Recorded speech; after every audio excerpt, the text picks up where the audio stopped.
So what did the Rebbe say on Chav Ches Nissan? What did he say? What else? Getting it over to you. Huh? Getting it over to you. Yeah. And everything just was happy.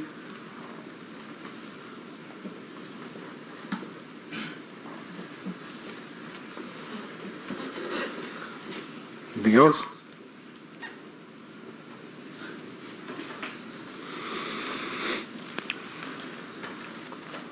So it sounds like, from all of that, it sounds like the Rebbe had a plan. The plan didn't work, so he's starting a new plan. Yeah? That's what it sounds like? I tried everything, accomplished nothing, so you take over and maybe you can do something. Yes? That's what it sounds like? It's not possible. Actually, what the Rebbe was saying was not new, and it was not discouraging. Because what did the Rebbe say when he first accepted the Nesius? What was the Rebbe's first statement? That I will not refuse to help you, but don't think that I'm going to do all the work, you're going to do the work. That was the first thing he said. Now, Chav Ches Nissan, the Rebbe said, I helped you as much as I need to help you, and now, like the original plan, do it. I've given you koyach, Chav Ches, I've given you koyach, now you can do it. And that was the plan. No change. It's not even discouraging. It's almost like the Rebbe was saying, now that I've given you everything that I need to give you, now you can do it. You're old enough. We started 44 years ago, and now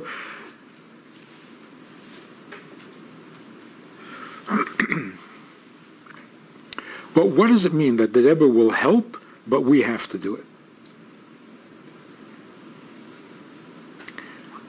One of the Rebbe's chidushim in life is that there is no such thing as limits. A human being, particularly a nefesh elikis, a chelek elokah mimal, there's nothing you can't do. And all the time that we think we have limits, we can't do this, we can't do that, that's just Yetzer Hara. The truth is that you can do anything. So when the Rebbe says change the world, he means it literally. And it's not like impossible. You're a nefesh elikis, you're a chelek elokah mimal. Get together and change the world. In other words, you're higher than Teva. So why would you let Teva limit you? For example, a few years ago, I mean, not so long ago, stopping somebody in the street on Miftzayim and asking them to put on tefillin was very difficult. You don't do that. You don't stop people in the street. Who talks to total strangers? Who ever heard of walking up to a total stranger and saying, roll up your sleeve? What kind of chutzpah is that? You can ask him, what time is it? How do you get to downtown? But, excuse me, roll up your sleeve. What kind of chutzpah is that? So people had a very hard time. It was difficult. Today, for most people, it's not difficult at all. On an airplane, walking over to a guy and telling him, you're Jewish, roll up your sleeve. For me to do that would be Mesiras Nefesh Mamish. It's embarrassing, it's awkward, it's uncomfortable. The Rebbe made us bigger than Teva. not to be nispal from anything. Back in the 50s, there was a shliach who needed to fly to overseas, and he was by the Rebbe, so he said to the Rebbe that he thinks maybe he'll take a boat, because he's a little afraid of flying. Airplanes were a little primitive back then. He was a little afraid of flying. And the Rebbe said to him, Heruf seiner Pachten. Don't be a coward. Get on a plane and fly. That was like a theme by the Rebbe. What do you mean you only raised $1 million? You could have raised $2.5 million. What do you mean you only had 400 people buy a dinner? Get 800 people buy a dinner. And when the Rebbe said, Kera Welt, change the world, he meant it literally.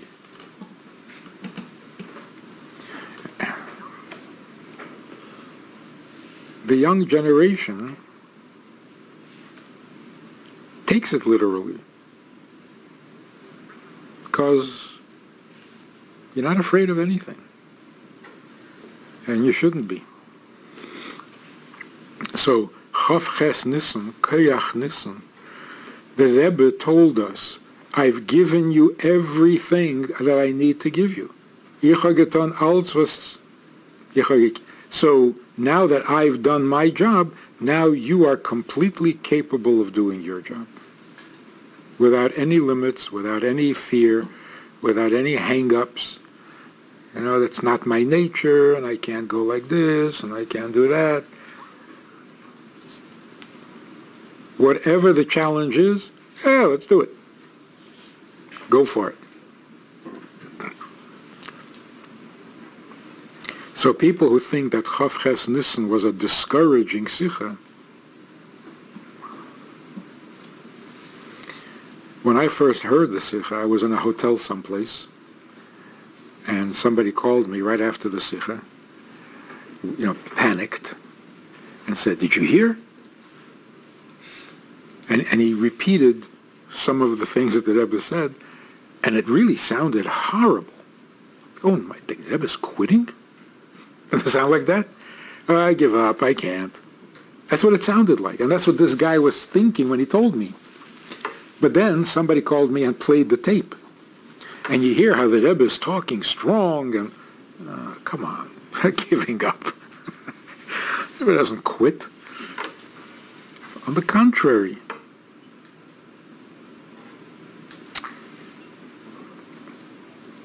It's like one of the most awesome things that you ever heard from the Rebbe was by dollars.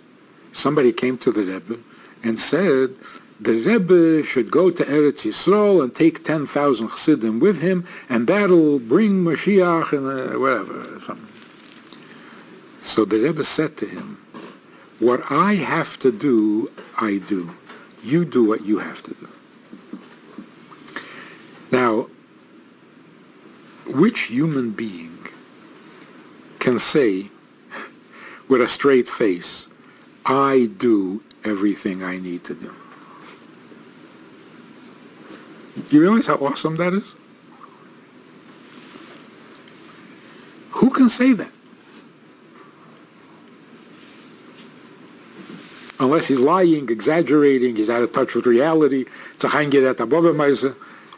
But for an honest person to say, what I need to do, I do. That is so awesome. So when the Rebbe said, I did everything I could, that's an awesome statement. That doesn't mean I'm quitting. That means I'm successful, now you be successful. So I did everything I could, which means I gave you everything I promised to give you at the beginning of the Nesias. And I promised to do that so that you'll be able to bring Moshiach. No, so it's time. Now do it. And what does it mean everything I did was lahevel v'lorik? My bringing Moshiach is not the kavanah. The kavanah is you should bring Moshiach. Because my Moshiach is already here. Where's your Moshiach? So it fits a little bit with the Haggadah. How come whoever wrote the Haggadah had the chutzpah to leave Moshe out of the story? As if he had nothing to do with it.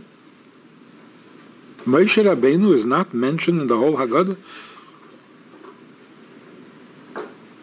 So when the Torah says, Ki yisholcha bincha, what happened, what you should tell the story of Yetzias Mitzrayim. And in telling the story of Yetzias Mitzrayim, you don't mention Moshe Rabbeinu. How could you? I mean, there wasn't a single step, there wasn't a single event in the whole story that wasn't Moshe directly. So some people who are out of their minds say that you don't mention Moshe Rabbeinu because you don't want people to think that Moshe took us out of Mitzrayim. We should know that the Eibishter took us out of Mitzrayim. Since when is that a problem? If we say Torah Tziva Lanu Moshe, we think it's Moshe's Torah. And in the Torah, it doesn't mention Moshe because you shouldn't think that Moshe did. What is this?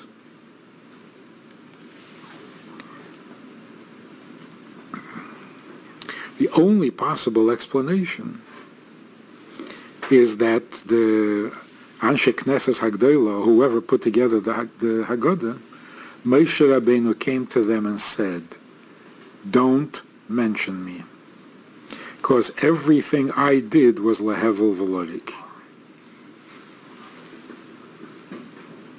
Why? Why? Because you're going to be reading the Haggadah in a cellar during the Inquisition. You'll be hiding and afraid, and you're going to be reading the Haggadah, and you're going to call me the Goyal? What is this, a joke? It's lehevel v'lorik. You're gonna make a seder in a concentration camp with some stolen flour that you baked up, some half-baked matzah, trying to be Yetzer the mitzvah, and you're going to call me a goyal? You're going to thank me for taking you out of Mitzrayim? It's lehevel v'lorik. After Moshiach comes, then thank me for bringing you out of Mitzrayim. But when you're sitting in Golus, so that's what the Rebbe said. Everything I did was lehevel v'lorik because you're in Golus and in a Golus pnimi. So what are you gonna thank me for taking you out of Golus? The truth is, every Rebbe, by definition, a Rebbe, if he's your Rebbe, took you out of your Golus. And in a generation, the Rebbe of that generation takes his generation out of Golus. Out of the Golus that generation needs to come out of. So of course the Rebbe took us out of Golus. He took us out of our narishkeit. He took us out of our smallness. He made us think big, change the world, go outside yourself, go beyond your nature. He took us out of Golus. But to the Rebbe, that's lehevel v'lorik. That's nothing. That's like Moshe Rabbeinu. Not that we could say that Moshe Rabbeinu didn't do anything, but Moshe Rabbeinu can say that. Moshe Rabbeinu said, I wanted to take you out of Golus and bring you to Moshiach. But I didn't bring you to Moshiach. So don't make a joke and say that I brought you out of Golus. I took you out of Mitzrayim. But that's lehevel v'lorik. So the Rebbe is actually saying, if a Rebbe, if a Neshama D'Atzilus brings Moshiach, that's not what we've been waiting for thousands of years. The Arizal was never in Golus, and by him there was never a Churban. By the Rashbi there was never a Churban. That's Moshiach. Moshiach has to be your Moshiach. A Moshiach that everybody in the street recognizes and knows.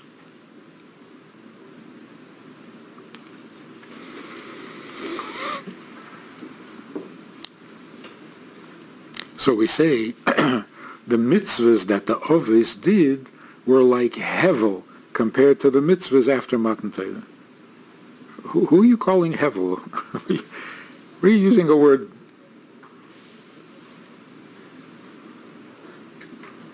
The mitzvahs that the Ovis did were awesomely holy.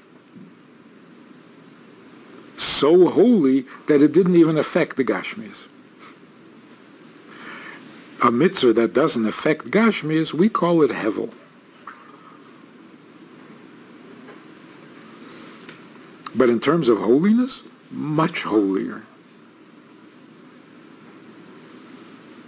But when something is very holy, it's not the Moshiach that every person has to experience and see. V'ro kol basar. If only the holiest person sees, then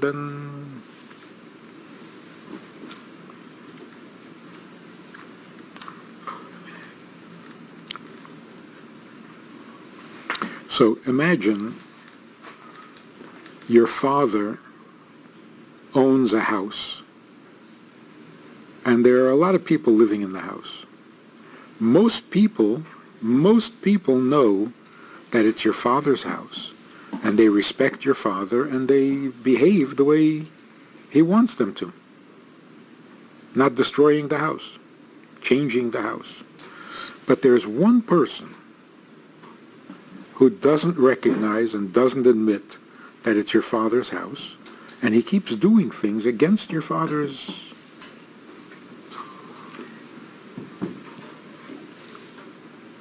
So on the one hand, you could be callous, and you can say, okay, so out of 100 people, one guy is making trouble. But it's only one guy. What's the big deal? Or, in your father's house, somebody is changing things and acting as if it was his house? That's horrible. It doesn't matter if it's just one person. That's what the Rebbe said in the Maimer, Ve'ata Tetzava, that even if everything is good for you, in Golus, it's a good Golus. You're learning, you're davening, you're healthy, you're rich. It's not a bad Golus. It should be totally unacceptable to you and make you crazy, because there's one person someplace in the world in a jungle who doesn't know that Eined Milvade. That should bother you. In the Eibishter's world, there is a creature who thinks that he's the boss.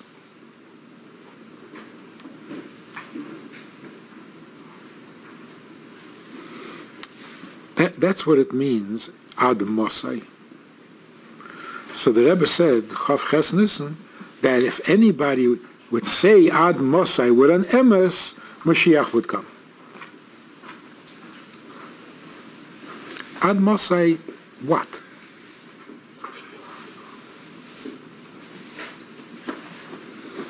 So if you watch the clip, if you saw the Sikha, the Rebbe said, if anybody said Ad Mosai with an emes, Moshiach would be here. So what did people do at the Fabringen? They started singing a song. Ad Mosai, do we have to wait?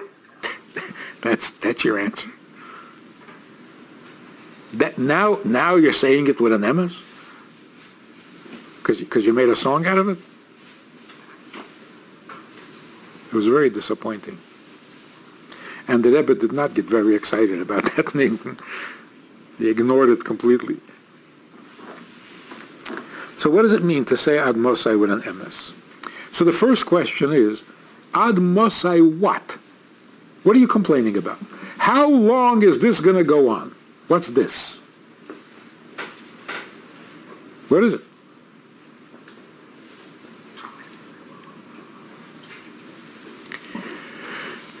So people say, well, ad Mosai, are we going to have pain, and we're going to have to go to doctors, and people are going to die and get sick? Ad Mosai.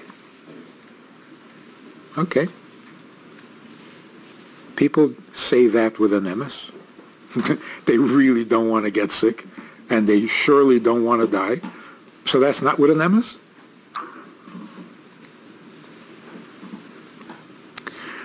The problem is, that's not what we mean by ad Mosai. The real question of ad Mosai is, how long does the Eibishter have to suffer with people in his world not listening to him? So even if your Golus is a good Golus, even if all Yidden were doing what they're supposed to do, but there's a non-Jew someplace who has no idea whose world he's in. Not what world he's in. Whose world he's in.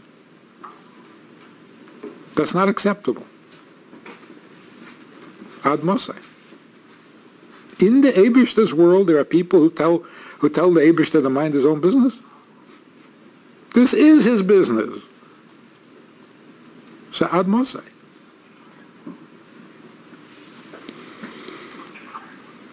How Shrein ad Mosai help that person? How Shrein ad Mosai with an emes help people serve the Eibishter? If the world was a little more concerned with the fact that it's the Eibishter's world, we would be where we're supposed to be for Moshiach to come. Saying it's not the Shrein that helps, but if we would try, the change would happen. If it bothered us, if what bothers you is that you still have to work for a living and you don't have madanim ka'ofar, that's not the emes ad Mosai, even though you mean it with an emes.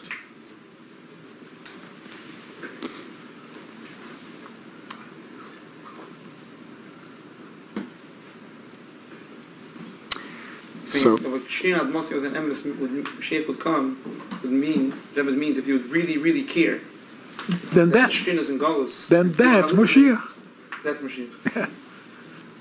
A world that cares. But 10 mentioned is saying 10 people are enough to change the world. If they would care, the world around them would change. Yeah, but that was a different project, it seemed. Like 10 was ein action. That's another method of bringing Moshiach? I really don't know. What's akshanus? And then, if there'll be 1, 2, 3 who will show the way.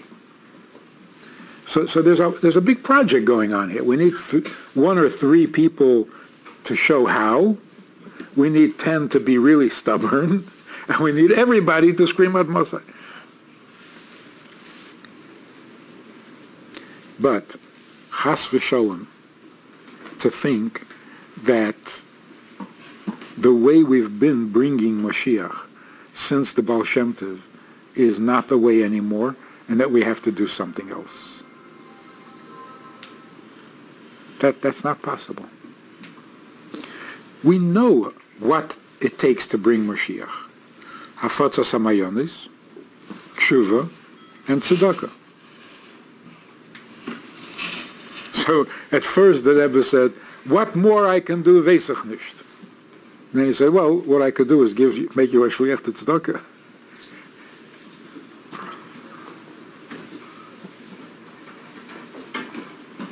First to give it over to you, and another thing, I can make you a shliach for tzedakah. So, bringing Moshiach comes only through hafotzas hamayonis, tshuva, and tzedakah.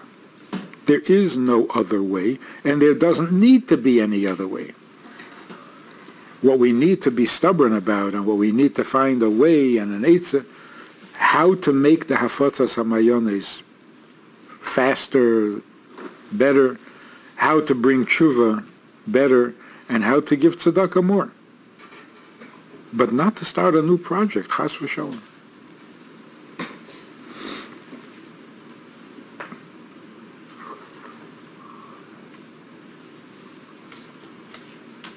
So again, Chav Ches was not a discouraging event.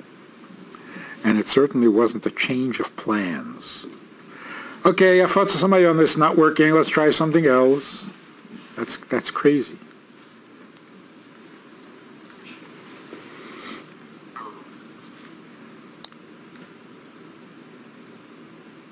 So think about this in your spare time while you're falling asleep. If you were Mayfitz, if it was completely up to you and you were the only one in the world, and you wanted to be Mayfitz Mayones of the Baal Shem Tov Hasidus, what one statement in Hasidus do you think everyone in the world should know? Take one drop out of the Mayon and say, this is what I want the whole world to know. Do you understand? That's a good one. But if you think, Hafotzas HaMayonis means everyone should learn Samach Vav, it's going to take too long. Just learning Samach Vav takes too long. To get everybody to learn Samach Vav, that's for Moshiach. What one thing, the essence, the nekuda of the Mayonis, do you think the whole world needs to know?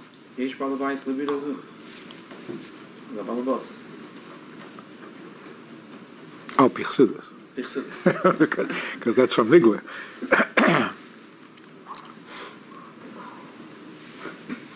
Think about it. What is to you the mayon that needs to spread to the whole world? And the whole world means, by the way, non-Jews also. What does every human being in the world have to know so that he can be Mekabel Pnei Moshiach?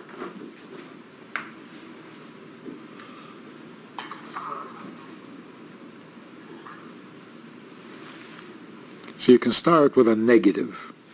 The first thing everybody in the world needs to know is that they're not good enough. If they think they're good enough, they don't need Moshiach. If everyone in the world could realize that the way I am, what I am, that's it, it's not good enough.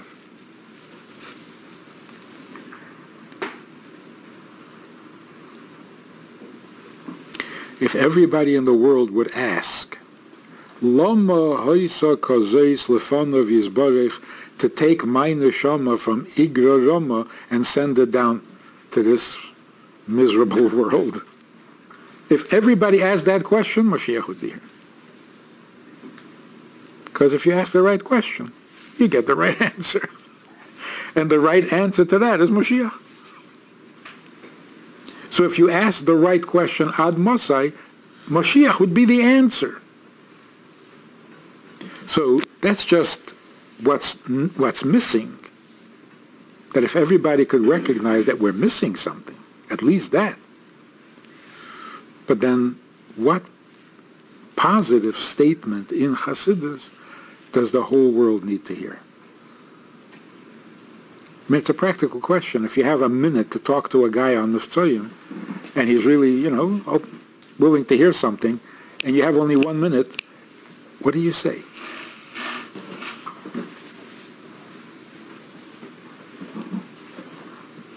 So in many of the dollar videos, and some of the Gvirim, Machne Yisrael videos, in the minute that the Rebbe has with these people, the Rebbe says, now make sure somebody else does the same thing. You put on film, now get somebody else to put on film. You give tzedakah, now get somebody else to give tzedakah. In other words, take responsibility for another person. If everybody would do that, there'd be nobody to take responsibility for.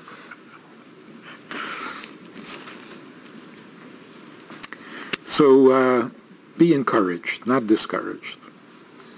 The Rebbe gave us amazing abilities, and there's nothing stopping you from doing what you need to do and change the world. Change the world. From the Rebbe's point of view, after he says that I did everything, now it's your job, right? So we have to, no ground, do everything. We have to bring Moshiach. But like, what's Rebbe saying that he's doing now? That's it? Done? No, he already gave us all the powers, but now what? So he's not going to stop. Then you can... He's saying there's nothing new that I need to give you. Of course, I'll never stop giving you what I'm giving you. But don't wait for another chiddush. You have all you need. Just use it. Use it right. And in fact, after that, there was no new mitzvah. There was no new mitzvahim. So the Rebbe said, no more chidushim. I'm giving you, you have the strength, do it. Huh? What's about the fact that the Rebbe encouraged 2 weeks later that learning in Yonah Moshiach sort of sounded a new thing? That's his question. Oh, yeah? See, there is no new thing, really. Mitzvahim also was not new. It was just Chassidim are kind of slow, so the Rebbe like, you should have come up with them. All right, fine, I'll come up with it. And actually, if you think about it, the giant maneuver was started by a shliach, not by the Rebbe. The Rebbe didn't say, make big maneuvers. No. One shliach made a huge maneuver. It was successful. So other shluchim thought they should also do it. And the Rebbe said, do it. And once you're saying it, there's a Karchabad article last week where I forgot the name of the chassid. Basically, he was a bacher, a shliach in New Haven. He came with his friend to 770 after he heard the sikha. Everyone was sitting to him in Takas Eitzah, and he stayed up later at 770, him and his friend. And he remembered that the Rebbe said that if you learn Hilchos Beis Abchira, you can bring the Gula. So they published Manam Mekoymis in the Rebbe Sichas and in Chassidus B'chalal of Yonah Moshiach. And the next Sikha, every book was all printed. So it was under Mata Moshiach Elami. And they sent it in, of course, to the Rebbe. And the Rebbe next Sikha, a weekday thing Sikha, he spoke about Yonah Moshiach. The Rebbe said, and it was already printed, Manam Mekoymis, you can check where to learn it in Chassidus. So maybe it actually adds to your point that Chassidim started by letting Rechabi, that I've actually mentioned it before. Yeah. And the first Chabad house was, I think, 10 years before the Rebbe even mentioned the word Chabad house. Who was that person? Shlomo Kunyan.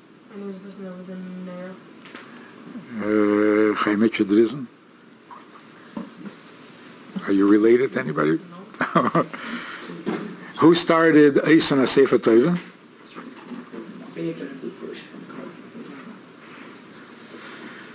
I think Nussi Garari.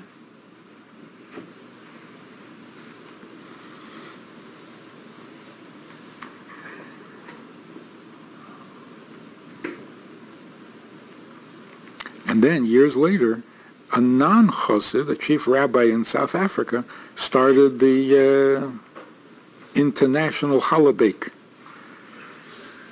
which is a fantastic project. So, it's your world.